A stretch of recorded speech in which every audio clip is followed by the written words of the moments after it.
Hit that subscribe button, join our family, and stay tuned because at 1,000 subscribers, something special is waiting for you. Wrapped gift. My name is Sarah Parker. I am a captain in the United States Army. I have faced gunfire in training exercises. I have led soldiers through the toughest missions, and I thought nothing could shake me anymore. I was wrong. It started with a knock on my door. 3 sharp knocks, the kind that tells you something is wrong before you even open it. When I looked through the peephole, I saw her, my father's new wife, and standing beside her, a man in a gray suit holding a leather folder. A lawyer. My stomach dropped, because only 3 people in this world knew about the $40 million my grandfather left me. My father was not one of them. And yet, here she was, smiling like she already knew everything. "Sarah," she said sweetly, "we need to talk about your grandfather's estate." I stood there, frozen, gripping the door handle. How did she find out? Who told her? And more importantly, what was she planning to do with that information?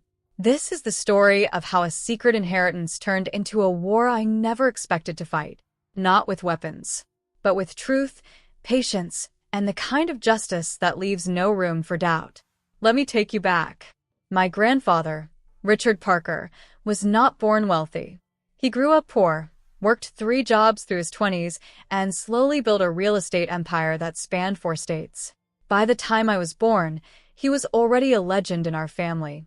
But to me, he was just Grandpa.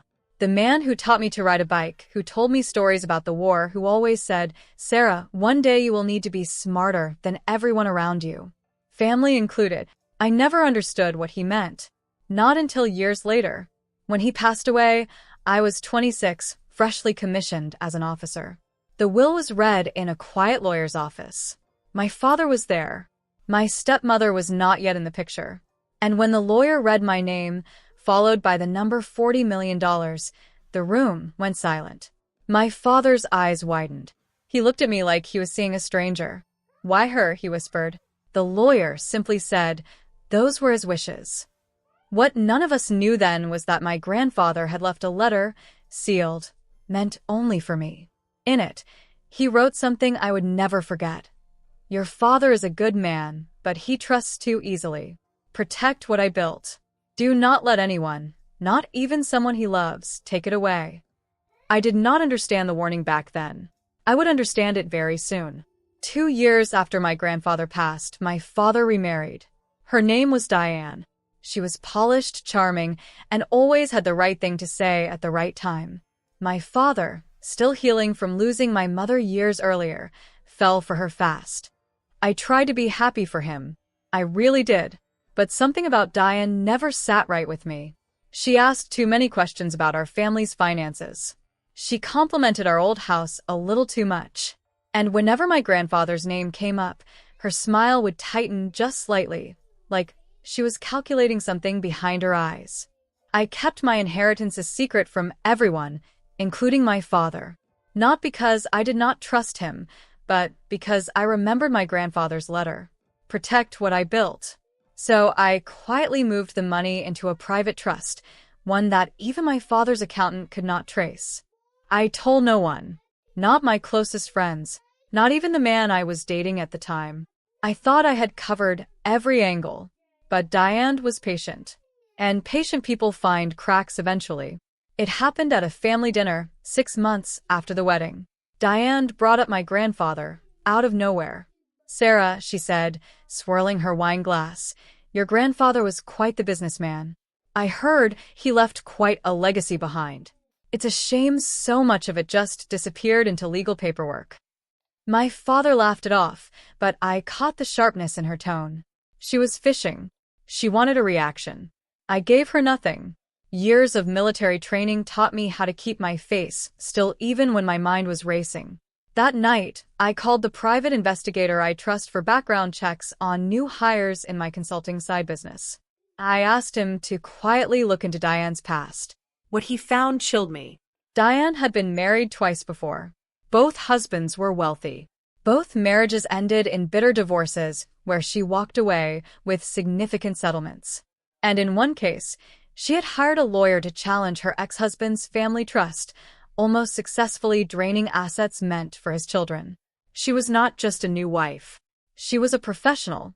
And now she had her sights set on my family. 3 weeks later, the knock came. The one I told you about at the beginning. Diane stood at my door with her lawyer, a man named Gregory Voss, known in legal circles for handling aggressive inheritance disputes. "We have reason to believe," Voss said, sliding a document toward me, "that your grandfather's estate was not distributed according to proper legal procedure. We are prepared to challenge the will in court." I stared at the paper.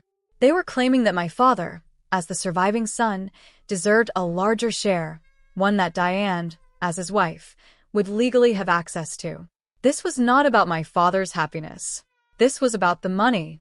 She had married him for exactly this moment. "You have 30 days to respond," Voss said, "or we proceed with litigation." I closed the door slowly, my hands shaking, not from fear, but from anger. She had used my father. She had waited, planned, and now she was trying to steal what my grandfather worked his entire life to protect. But she made one mistake. She underestimated me. I did not panic. I did not call my father in a rage. Instead, I did what I was trained to do. I gathered intelligence. I reached out to the original lawyer who handled my grandfather's estate, now retired but still sharp as ever. He confirmed something crucial. The will had been airtight, reviewed by 3 separate attorneys before my grandfather passed, specifically to prevent future challenges.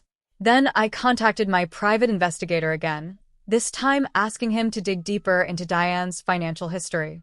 What he uncovered was even more damning than before.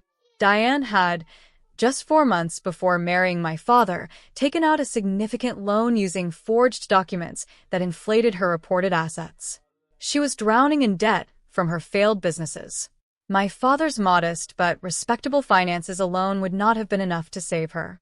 She needed access to the family inheritance. She needed my $40 million. I compiled everything: bank records, court documents from her previous divorces, the loan fraud evidence, and most importantly, sworn statements from her exes about her pattern of marrying into wealth and manufacturing legal disputes. I was ready, but I needed my father to see the truth with his own eyes, not just hear it from me. I invited my father to my house, along with Diane, under the guise of discussing the estate situation calmly. Diane arrived confident, almost smug, certain she had already won. I placed the folder of evidence on the table. "Dad," I said, my voice steady despite my racing heart, "before this goes to court, I need you to see something." I walked him through it, page by page. The forged loan documents, the pattern of marriages and disputes, the sworn statements from men who had lived through exactly what he was living through now. My father's face went pale, then red, then something I had never seen before. Heartbreak mixed with fury. Diane tried to interject, tried to explain, tried to spin every piece of evidence into a misunderstanding.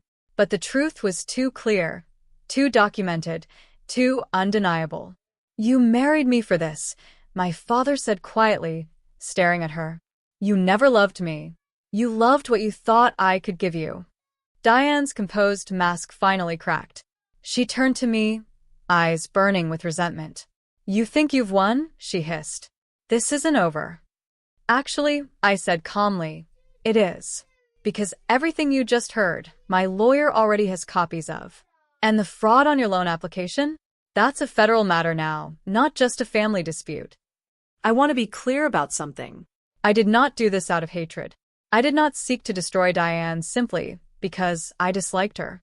I did this because my grandfather trusted me to protect what he built, and because my father deserved to know the truth about the person he had let into his life. The lawsuit Diane had planned never made it to court. Once her attorney, Gregory Voss, learned about the fraud evidence, he withdrew from the case immediately, unwilling to be associated with a client under federal investigation. My father filed for divorce within the month. It was painful for him, but it was necessary. He later told me, through tears, "Your grandfather always said you would protect this family."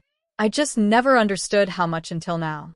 Diane, facing mounting legal trouble from her fraudulent loan, eventually left the state. The last I heard, She was dealing with her own consequences, far away from any family she could target again. As for the $40 million, it remained exactly where my grandfather intended it to be. Protected. Secure. Waiting to be used for the right purposes. Scholarships for young soldiers, support for veterans' families, and a legacy that would outlive all of us. Looking back, I think about my grandfather's letter often. Protect what I built. Do not let anyone, not even someone he loves, take it away. He knew something the rest of us did not want to admit. That love can blind even the smartest people. That trust, when given too quickly, can become a weapon in the wrong hands. And that sometimes, protecting your family means being the one person willing to ask hard questions when everyone else wants to believe the easy answer. I do not regret keeping that secret. Not because I do not trust my father, but because some things are worth protecting quietly until the moment truth is needed the most.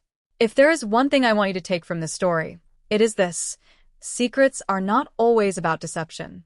Sometimes they are about protection. And when the truth finally comes out, make sure it comes out on your terms, backed by evidence, not emotion.